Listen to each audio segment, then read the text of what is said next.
She only wanted to help a simple man, a ranch hand covered in dust, forgotten by the side of the road. The waitress never imagined that the quiet man, with dirty boots and an old pickup truck, was the owner of everything around them. Nor that a simple gesture of respect would change both of their destinies. While the world saw him as no one, she treated him as someone, without knowing that behind the silence and simplicity there was a power capable of changing lives. How far can a choice made without self-interest take you? And what happens when the truth appears too late? Before continuing, like the video, subscribe to the channel, turn on the notification bell, and tell me in the comments where you are watching from. Now get ready, because this story will prove that some connections are born in anonymity and become unforgettable when the truth comes to light. The sun had not yet fully broken the horizon when the small roadside restaurant opened its doors. The morning light timidly entered through the old glass windows, creating golden streaks across the floor, worn down by time. The place was simple, almost forgotten, the kind that only those who pass by every day truly know. Scratched wooden tables, chairs creaking at the slightest movement, the constant smell of strong coffee mixed with the hot grease from the griddle. For many, it was just another random stop. For others, it was the last place to rest before facing a long, heavy day in the fields. Clara always arrived before everyone else. She liked the silence of the early morning when the restaurant still seemed to breathe slowly. She wore a light blue apron, already a bit faded, tied her hair into a simple ponytail, and took a deep breath before starting. That routine was part of her. Wiping tables, lining up cups, filling thermal coffee pots. It was automatic, but not empty. It was what paid the bills, and above all, what kept her life moving. Clara was beautiful in a way that did not ask for attention. She did not wear heavy makeup. She made no effort to stand out. Even so, she drew glances. Maybe it was her attentive eyes, maybe her firm posture, maybe the calm way she spoke. But she did not like being noticed too much.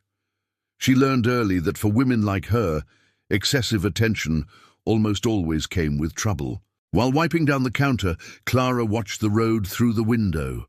Trucks passed by raising dust, old cars headed toward neighboring farms, farm workers parked to have a coffee before facing the day. It was always like that, predictable, safe, until something different caught her attention. An old pickup truck appeared on the side dirt road, faded blue, covered in red dust, marked by scratches and clear signs of heavy use.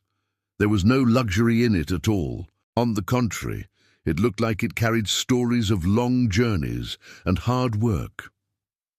The driver parked calmly, without haste, like someone who did not need to compete for space with anyone.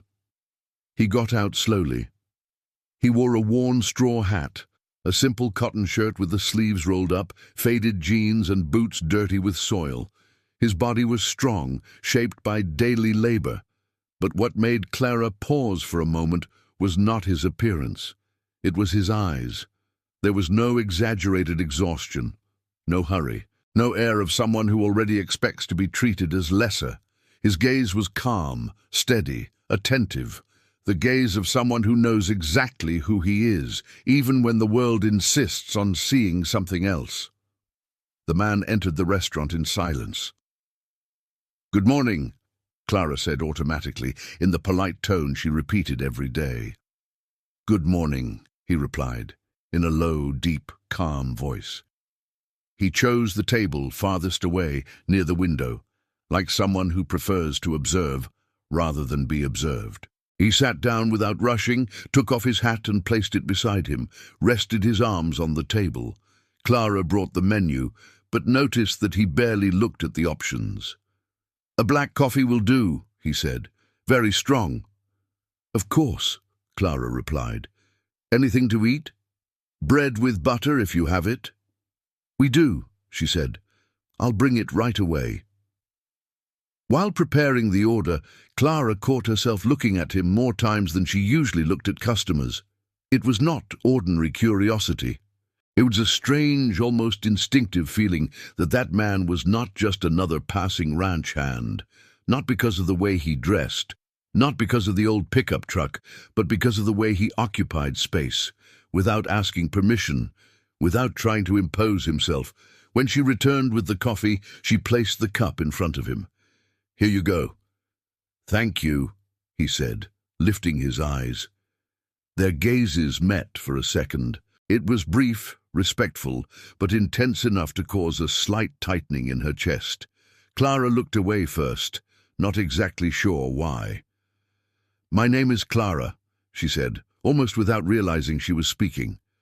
The man smiled slightly, a discreet, restrained, but sincere smile. "Daniel." She nodded, as if that name was something worth remembering. Daniel began to drink his coffee slowly, savoring the flavor. He observed the restaurant, the simple details, the marks of time on the walls. He seemed comfortable there, not like someone who needed the place, but like someone who chose to be there. A few minutes later, the door opened forcefully. Two men walked in laughing loudly, breaking the morning silence. They wore clothes far too expensive for that simple place, flashy watches, shoes far too clean for anyone who walked on dirt roads. They sat at the table next to Daniel without even looking around. "This place keeps getting worse," one of them said, loud enough for everyone to hear. "Just look at the kind of people who come here now," the other replied, laughing. Daniel kept drinking his coffee, as if he hadn't heard anything. Clara walked past their table and felt her face grow warm. The two men stared shamelessly at Daniel. "It's really turned into a ranch hand hangout," one of them said, not hiding his contempt. Clara stopped. She took a deep breath. "Have you already chosen your order?" she asked, keeping her voice steady. "Chosen?" one of them replied, looking her up and down with an unpleasant smile. "We just want something quick, unlike someone who sits there with nothing to do." He made a subtle gesture with his head toward Daniel. Daniel remained calm, but Clara noticed something few would. His jaw tightened slightly. She didn't think much. She simply spoke. "Everyone is served the same here," she said. "If you want to order, I'll take it. If not, there are other places along the road." The man's smile disappeared for a moment. "Relax, waitress," he said. "No need to get stressed." Clara didn't respond. She turned and went back to the counter, her heart racing but her posture firm. Shortly after, she saw Daniel stand up. For a moment, she thought he would leave without saying anything, but he walked over to the counter. "Thank you," he said quietly. "For what?" Clara asked. "For not pretending you didn't hear," he replied. "A lot of people pretend." She shrugged. "No one deserves to be treated like they're worth nothing." Daniel nodded, looking at her with genuine attention. "I agree." He took a few bills from his pocket and placed them on the counter. It was more than the cost of the coffee. "The change," Clara began. "You can keep it," he said, "for the coffee and for the courage." Before she could respond, Daniel picked up his hat, walked out and got into the old pickup truck. The engine rumbled softly, and the vehicle disappeared down the dirt road. Clara stood still, looking through the window for long seconds, feeling something strange in her chest. She couldn't explain it. She only knew that that simple man had left a deeper impression than someone who had just stopped for a cup of coffee ever should. What Clara had no idea of was that Daniel was not just a passing ranch hand. He was the owner of the lands that surrounded that entire road, the man who ran everything without ever needing to raise his voice. And that seemingly simple encounter had just changed the course of both of their lives. The rest of the morning passed, but Clara couldn't shake the strange feeling that lingered after Daniel left. She kept serving customers, taking orders, cleaning tables, smiling when needed. But inside, something had shifted. It wasn't sudden passion, nor idle curiosity. It was a persistent impression, as if that simple man had touched a part of her that very few ever reached. She caught herself remembering his gaze, calm, steady, different from the looks she usually received, looks that evaluated, measured, wanted something in return. Daniel didn't seem to want anything, not attention, not kindness, not recognition. In the early afternoon, when the rush slowed down, Clara sat for a few minutes behind the counter, resting her elbows on the cold wood. The restaurant was almost empty. Only the distant sound of the road and the low noise of the griddle cooling down. "You've been thoughtful today," commented Marta, the older cook, as she dried her hands on a towel. "Did something happen?" "Nothing," Clara replied too quickly. "Just tired." Marta watched her for a few seconds, suspicious but didn't press. "Be careful with those men from the road," she said instead. "Most of them pass through and never look back." Clara nodded without knowing exactly why. Maybe because deep down she felt that Daniel didn't fit into that category. On the other side of town, Daniel drove with a calmness that contrasted with the weight of responsibilities he carried. The old pickup truck followed the dirt road until it disappeared among the hills surrounding his properties. He knew every curve of that path, every fence, every gate, every piece of land that on paper bore his name, but that he never felt the need to announce to the world. Vale Alto Farm stretched for miles, cattle spread across the fields, workers moving quietly, organized barns, everything running with an almost invisible efficiency. Daniel liked it that way, order without display. When he arrived, a few men greeted him with discreet respect. "Good afternoon, Mr. Daniel." "Good afternoon," he replied simply. There was no flattery, no exaggeration. There everyone knew who he was, and they knew he didn't like empty displays. Daniel entered the main house, set his hat down on the table, and walked out to the porch from where a large part of the farm could be seen. He sat there for a few minutes, breathing deeply, letting the silence do its work. That was where he usually thought. And that afternoon, his thoughts were not on numbers, nor land, nor business. They were on Clara. He wondered why that waitress had caught his attention so strongly. It wasn't just her discreet beauty. It was her firmness. The way she had faced those men without raising her voice, without fear, without aggression. Silent courage. He recognized that kind of strength. It was rare. Daniel had seen everything over the years, people who approached out of interest, others out of fear, others out of convenience. Clara didn't seem to belong to any of those groups. She had defended someone she believed had nothing to offer in return. That said a lot. 2 days passed. On the morning of the third day, Daniel returned to the restaurant. Clara was arranging the tables when she heard the familiar sound of the pickup truck parking outside. Her heart raced before she even consciously realized why.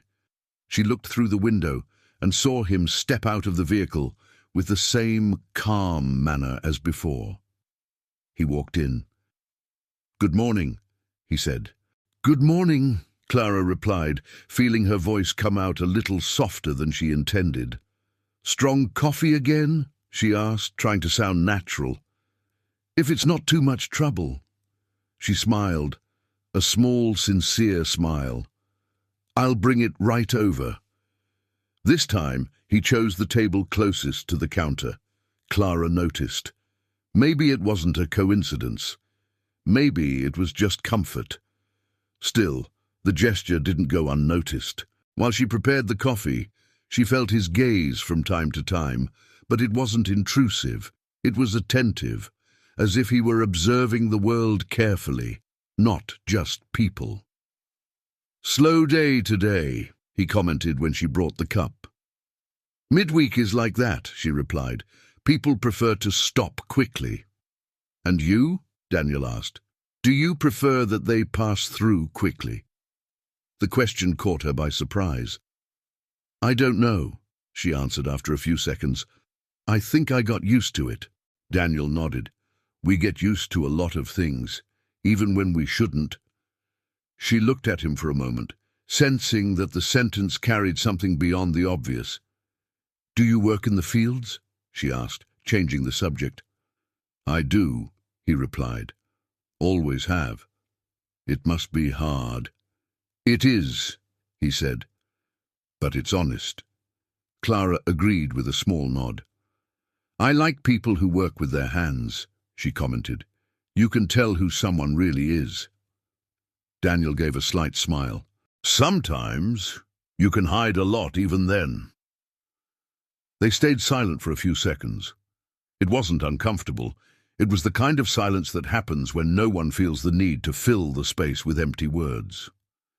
Before leaving, Daniel once again left a few bills on the table. "You don't have to," Clara began. "I know," he interrupted gently. "But I want to." She sighed, resigned. "See you later, Daniel." "See you later, Clara."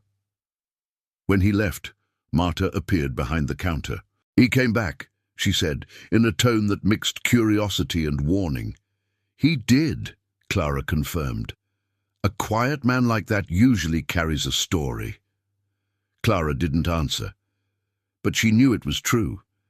In the days that followed, Daniel began to appear more often.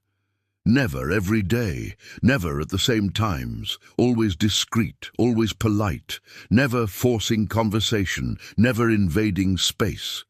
And little by little, Clara began to wait for him without realizing it. She caught herself looking toward the road at certain times. She missed that simply ordered coffee, that attentive gaze, that silent presence that demanded nothing but offered something rare: respect. What she didn't know was that Daniel was also beginning to break rules he had imposed on himself many years before. Rules about keeping his distance, about not mixing work with feelings, about not allowing someone to get close without knowing the whole truth. And that truth, when it came to light, would change everything. The following days passed with a strange mix of routine and expectation. For Clara, nothing had changed on the outside. The same apron, the same tables, the same smell of strong coffee filling the air early in the morning. But inside, something was no longer in its old place. There was a quiet anticipation, almost imperceptible, that surfaced whenever the sound of an engine approached along the road. She didn't like to admit it, not even to herself, but she began to recognize the rhythm of Daniel's old pickup truck, not by the noise itself, but by the timing, by the hour he usually appeared, by the feeling that came even before she saw him walk through the door. Daniel continued to come without warning, sometimes early, before the rush began, sometimes late in the morning, when the restaurant was calmer. He never ordered anything different. Strong coffee, bread with butter, and silence, when silence was all the place had to offer. But there was something new. They began to talk. Not long conversations, nor deep ones right at the beginning. They were simple exchanges, short questions, small observations that, little by little, created a space between them that felt too safe to be casual. "Have you worked here a long time?" Daniel asked one morning, stirring his coffee. "Long enough to forget when I started," Clara replied. "And you? Do you work around here?" "I do," he said, "here and elsewhere." She laughed softly. "You sound like someone who doesn't like giving many details." "And you sound like someone who observes more than she asks." Clara raised her eyes, surprised. "Maybe," she admitted. Daniel watched her for a few seconds, as if he were evaluating not just the answer, but the person behind it. "Observing helps you understand who deserves trust," he added. Clara felt a slight shiver, not of fear but of recognition. That sentence touched something in her that rarely surfaced. She observed too. She always had. The way Daniel spoke to everyone with the same respect, how he never raised his voice, how he never complained about the service, even when the order took time, how he left a tip without turning it into a gesture of superiority, and above all, how he never looked at her as someone who needed to be impressed. That was new. One afternoon, the restaurant was busier than usual. A group of men from the city occupied two large tables, talking loudly, laughing, drinking, even before noon. Clara moved among them professionally, dodging unnecessary comments, maintaining her posture. Daniel was sitting farther back, observing. One of the men, visibly drunk, called Clara with a snap of his fingers. "Hey girl, over here!" Clara stopped for a second, took a deep breath, walked over. "Yes?" "It's taking too long," he said with a crooked smile. "We don't have all day." "It's coming out now," she replied firmly. "Relax," he continued, stepping too close. "No need to get nervous." Daniel stood up. There was no rush in the movement, no aggression, just presence. He walked over to the table, stopped beside the man, and spoke quietly but clearly. "Give her space," he said. "She's working." The man looked Daniel up and down, assessing the simple clothes, the worn hat. "And who are you to order anything around here?" Daniel held his gaze. "I'm someone who doesn't like seeing disrespect." Silence fell for a few seconds. Clara felt her heart race, not from fear, but from something different. A strange sense of protection without imposition. The man muttered something and backed off, sitting back down. Daniel said nothing else. He simply returned to his table. Clara stood there for a moment, unsure what to do. Then she took a deep breath and continued working. When things slowed down, she approached Daniel's table. "You didn't have to do that," she said. "I know," he replied, "but I wanted to." "It could have caused trouble." "Trouble is pretending you don't see," he replied. She looked at him, feeling the weight of those words. "Thank you," she said finally. "You don't need to thank me," he replied. "Just don't get used to it." "Used to what?" "To someone fixing things for you," Daniel said. "You know how to handle yourself." She smiled, a small smile, but a real one. That night Clara got home later than usual. The small apartment where she lived was too quiet. She tossed her bag onto the chair, took off her shoes, and sat on the edge of the bed. She stayed there for a few minutes, thinking. Not exactly about Daniel, but about what he stirred in her. A sense of safety without control, attention without demand, presence without games. She was used to men who wanted something, who made that clear, who turned every conversation into expectation. Daniel did none of that. And precisely because of that, he was taking up more and more space in her thoughts. On the other side of the city, Daniel also had trouble sleeping. Sitting on the porch of the main house, he watched the land he owned stretch into the darkness. He thought of Clara, the way she faced the world, the quiet firmness, the courage that didn't shout. He knew he was crossing a line. For years, he had avoided getting close to people who didn't know his reality, not out of arrogance, but out of protection. The truth about who he was always changed relationships. It always distorted everything. And Clara still saw him as just another farmhand. Part of him wanted to keep it that way. Another part was beginning to question whether that was fair. The following week, something changed. Clara received unexpected news. The restaurant would undergo a surprise inspection. The owner, an absent man who rarely showed up, had decided to come personally that time. And he wasn't coming alone. He was coming with investors. "They want to buy the place," Marta explained, worried. "If they sell it, we could lose our jobs." Clara felt the ground shift beneath her feet. "When?" she asked. "Tomorrow." The next morning, Daniel arrived earlier than usual. Clara was tense, walking back and forth, trying to keep everything in order. "Hard day?" he asked. "Maybe," she replied, hesitating. She thought about saying nothing, but something in his eyes made her speak. "The restaurant might close," she said, "or change owners." Daniel frowned. "And you?" I don't know," she replied. This job is all I have right now. Daniel remained silent for a few seconds. Sometimes, he said, things seem to fall apart before they reorganize. She laughed without humor. You talk as if you know. Daniel looked at her with more intensity than usual. Maybe I know more than I seem. Clara didn't understand, but she felt a shiver. She still didn't know. But that restaurant, that road, and even her job were far more connected to Daniel than she could imagine. And when the truth came out, nothing would remain the same. The morning of the inspection began differently. The restaurant opened earlier, but the air was heavy, as if everyone sensed that something important was about to happen. Clara arrived before her usual time, her heart tight and her mind full of questions. She arranged the tables more carefully than usual, checked the stock, lined up the chairs, trying to create a sense of order amid the chaos forming inside her. Marta walked back and forth in the kitchen, nervous.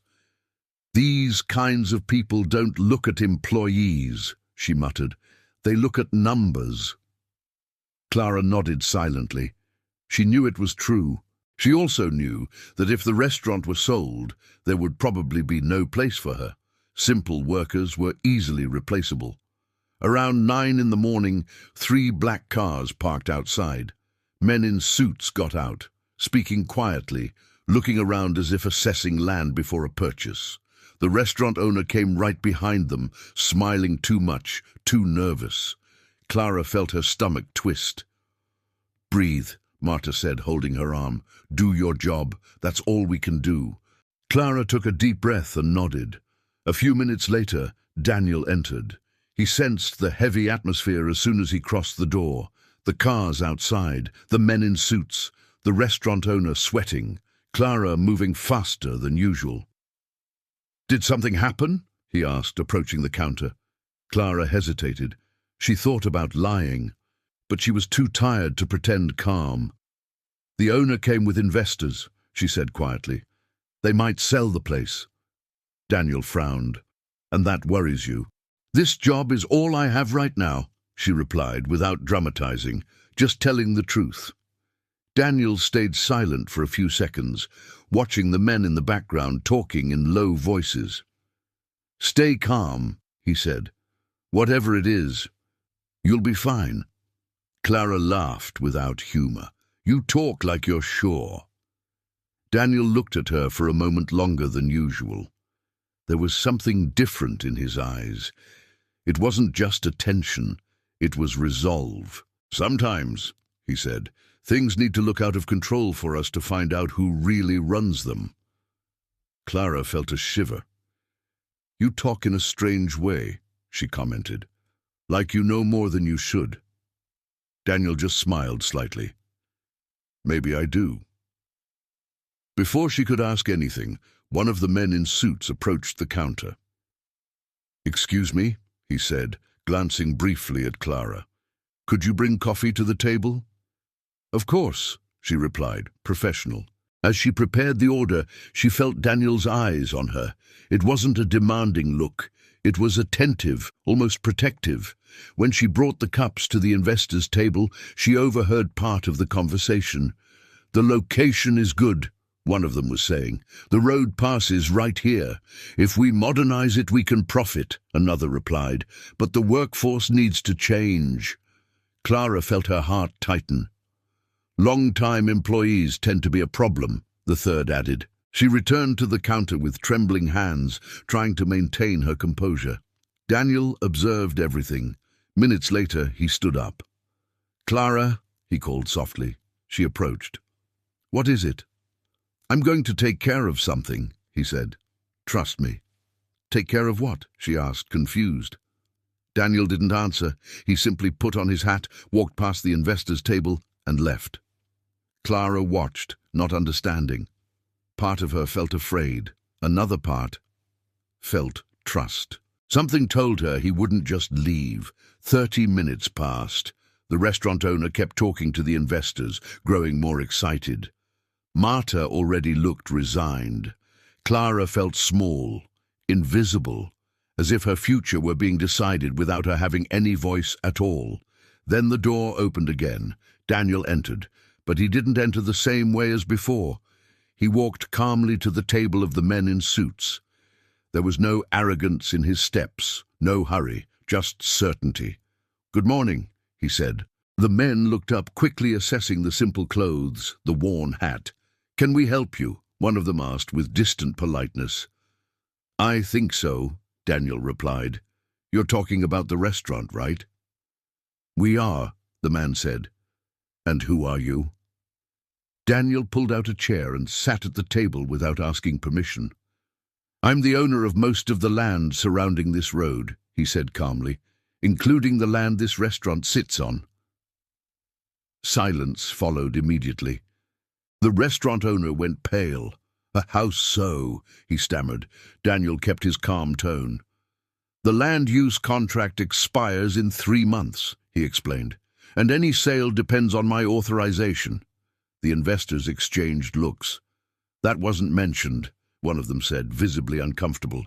"Because it usually isn't a problem," Daniel replied, "until today." From the counter, Clara felt her heart pounding. She looked at Daniel as if she were seeing another person. The voice was the same, the face the same, but the presence was completely different. "And why would it be a problem now?" one investor asked. Daniel stood up. "Because I don't do business with people who treat workers as disposable," he said, looking directly at Clara for a second before turning his gaze back to the men. "And because this restaurant exists because of the people who work here, not despite them." The restaurant owner swallowed hard. "Mr. Daniel, I didn't know." "You did," Daniel replied. "You just thought I wouldn't show up." Silence took over the place again. "The meeting is over," Daniel said. "You can leave." The investors stood up, visibly embarrassed. None of them argued. They knew how to recognize when they were at a disadvantage. When they left, the restaurant fell into complete silence. Clara felt her legs weaken. Daniel turned to her. "Are you okay?" he asked, with the same calm voice as always. She took a few seconds to respond. She began, unable to finish the sentence. "We'll talk later," he said, noticing her shock. "Right now, you can breathe." Clara placed her hands on the counter, trying to understand what had just happened. The simple farmhand, the man with the old pickup truck, the quiet customer. He was the owner of everything, and she had no idea what to feel. "You let me think you were just a farmhand," she said. "Isn't that pretending?" "I am a farmhand," he replied. "I'm also a landowner. One thing doesn't cancel out the other." Clara ran a hand over her face, feeling the heat rise. "Do you understand how this looks?" she asked.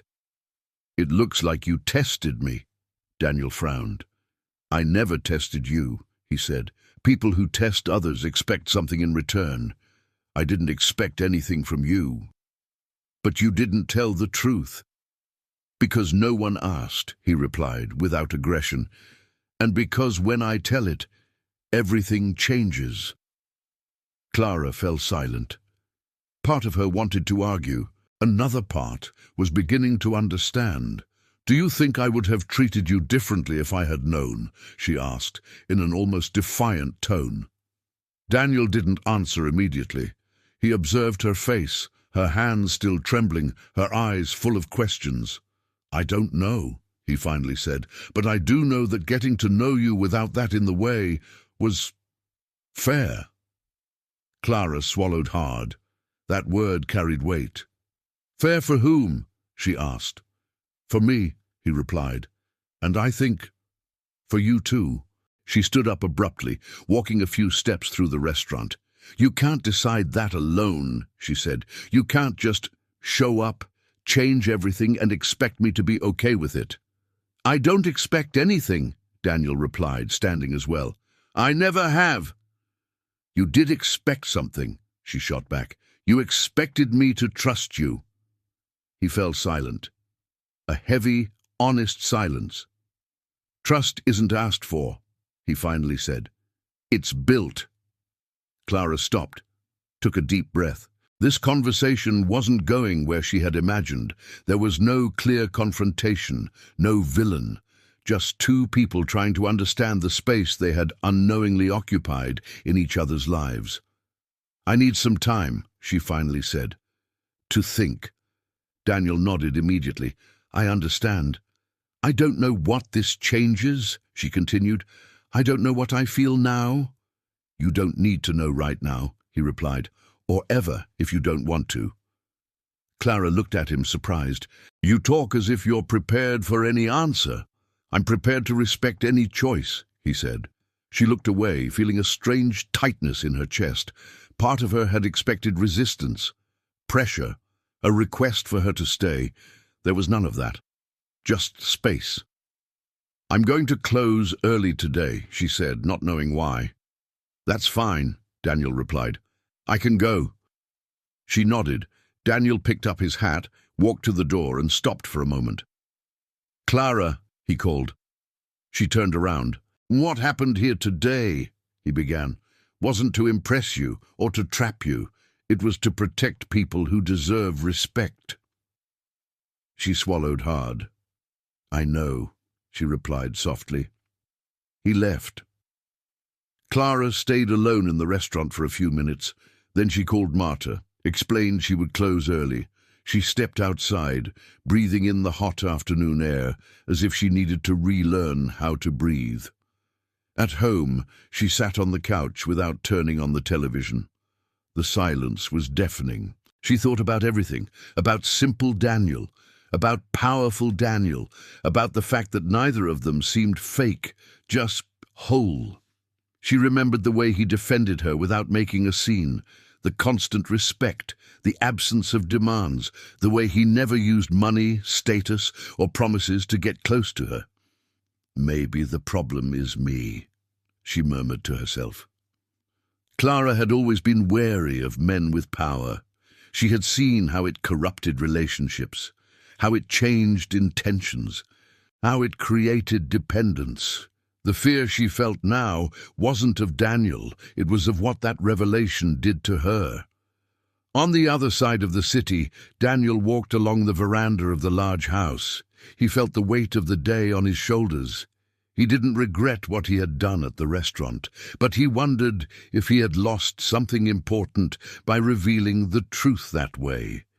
He knew Clara needed time, and for the first time in a long while, he was willing to wait, with no guarantees at all. That night, Clara barely slept.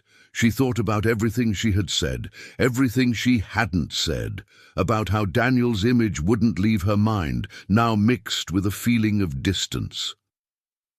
The next morning, she didn't go to the restaurant. She sent a message saying she was sick. It wasn't a lie, she was, just not in her body. Daniel didn't show up that day, nor the next one.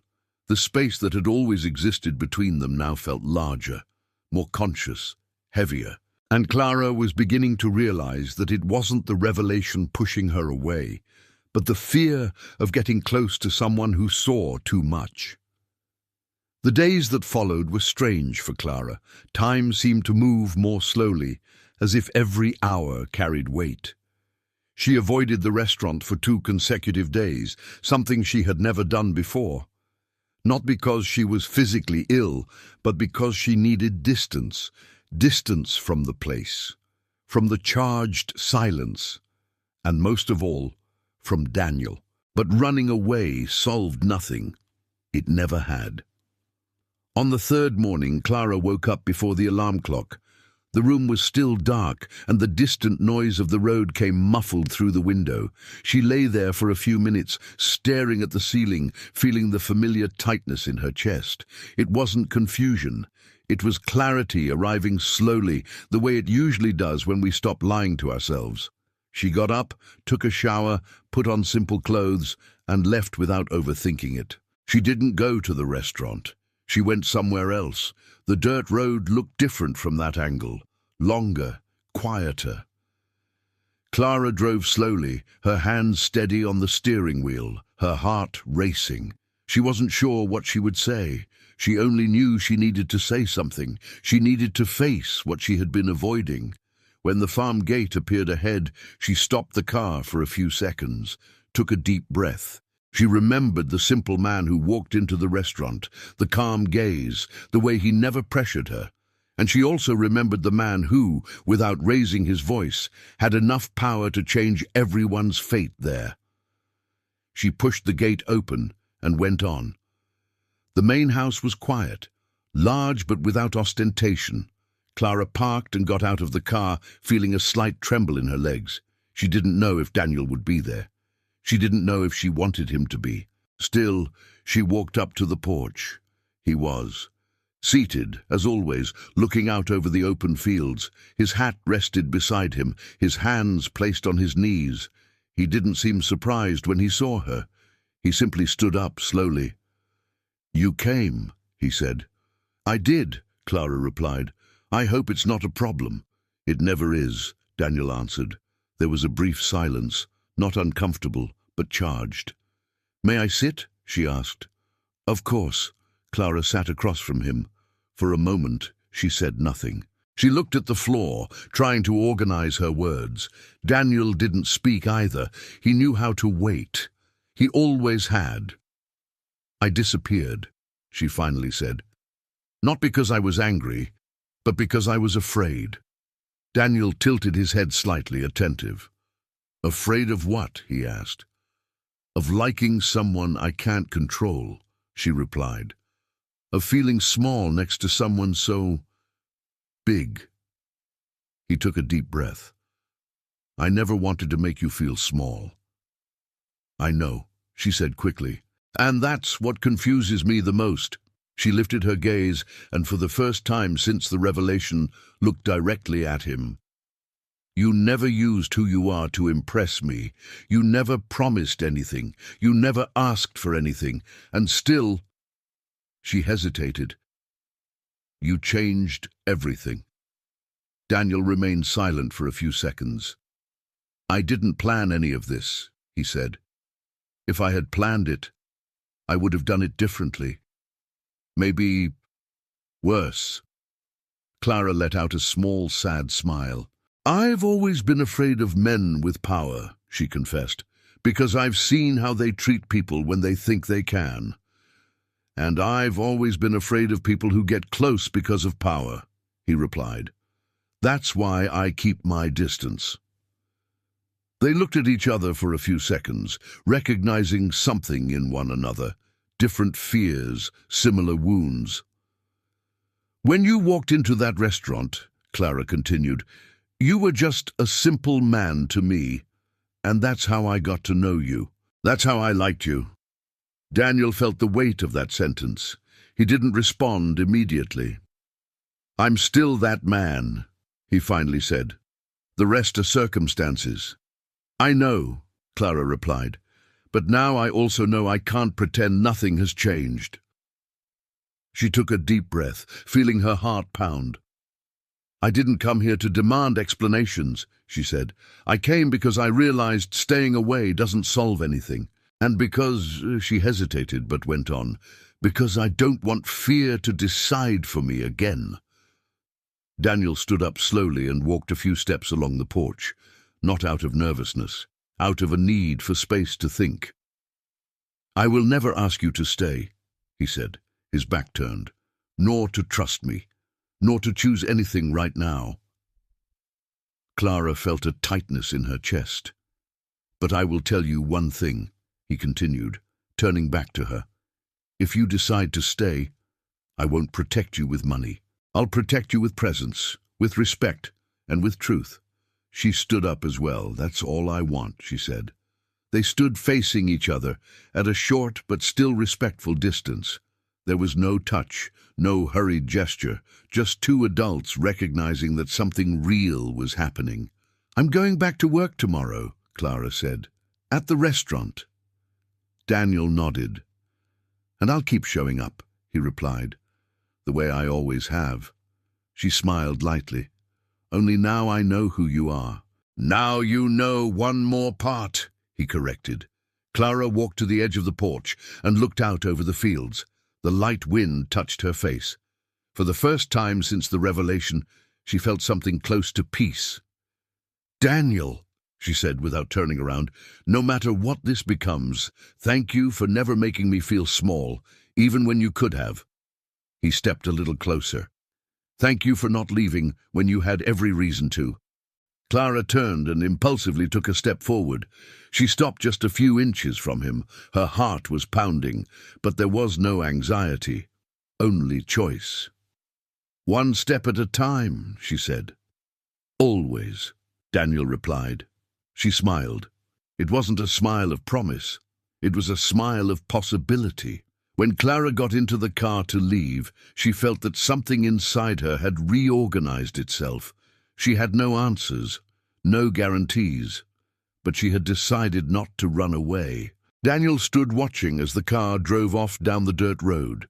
He knew that this story would still have challenges. He knew that the world outside that simple space could interfere, but he also knew that for the first time in a long while, he was willing to walk forward without hiding who he was, and Clara was ready to discover how far she could go without fear. The next morning, Clara woke up with a different feeling. It wasn't euphoria, it wasn't anxiety. It was something rarer, clarity.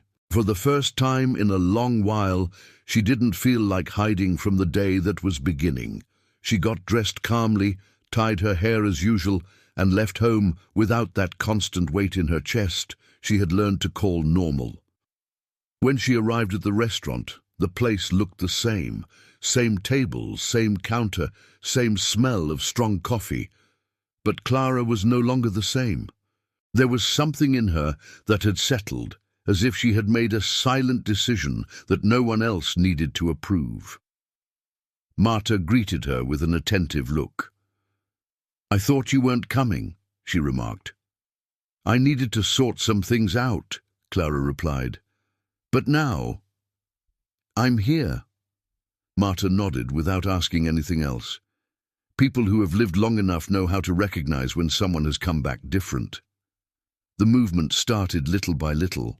Truck drivers, rural workers, people passing through. Clara served everyone with the same care as always, but there was a discreet brightness in her eyes, something that didn't go unnoticed by those who paid attention. Around mid-morning, the old pickup truck parked outside. Clara saw it through the reflection in the glass. Her heart sped up, but didn't lose its rhythm.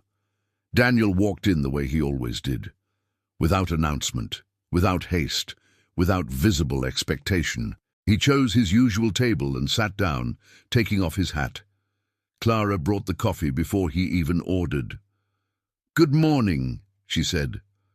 "Good morning," he replied, looking at her with calm attention. "Strong coffee," she added. "As always." "Thank you." They both smiled. A small smile, but full of meaning. It wasn't the smile of someone pretending normality. It was the smile of those who accept what exists without needing to label it.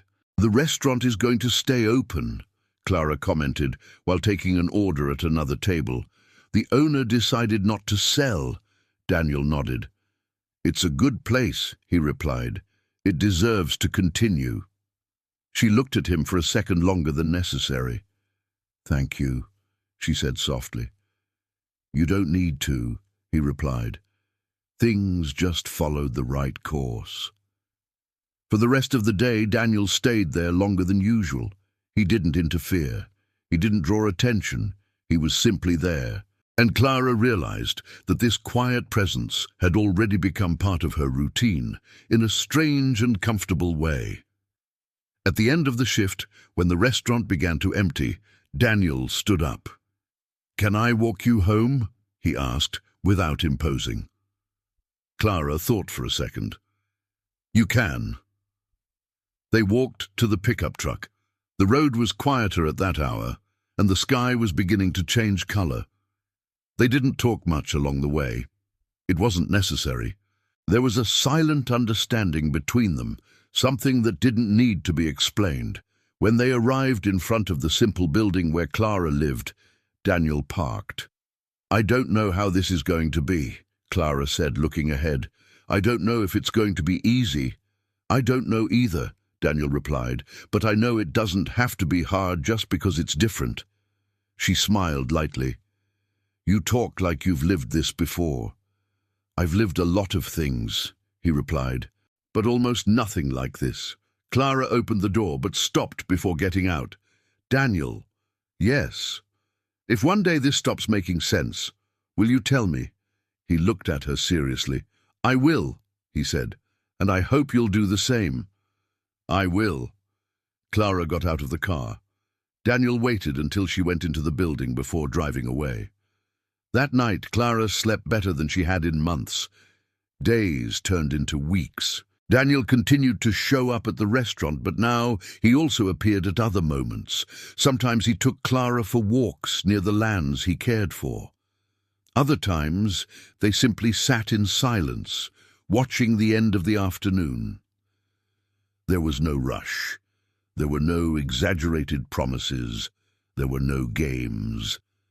Some people began to notice. Comments arose, curious looks. But Clara didn't mind. For the first time, she felt no need to explain herself. Daniel changed as well, not in who he was, but in how he allowed himself to be seen. He no longer completely hid his position, but he also didn't use it as a shield. He was respected as he always had been. But now, he was also accessible. One afternoon, Clara was walking beside him across the farm when she stopped, gazing at the horizon. "You know what's strange?" she said. "What?" "Everyone always wanted to know who you really were," she replied. "But I got to know you before knowing anything." Daniel smiled. "And even so, you stayed." "I stayed," she said, "because you never tried to be more than you are." He stopped and looked at her attentively. "And you," he said, "never tried to be less than you are." Clara felt her eyes fill slightly, but she didn't cry. She didn't need to. They stayed there for a few minutes, side by side, without touching, without speaking, just sharing the space and the silence. Clara knew that this story was not a fairy tale. There would be difficulties, differences, moments of doubt, but she also knew that for the first time she was not living something based on appearances or interest. She had helped a man she believed to be just a ranch hand and discovered that he owned everything. But what really mattered was that even owning everything, he never tried to own her. And Daniel, in turn, had found in Clara something no amount of money could buy. Someone who had seen him before the power, before the name, before the possessions. Sometimes the strongest stories don't begin with grand promises. They begin with a simple cup of coffee, a silent act of defense, and a choice made without fear. And that choice changed everything.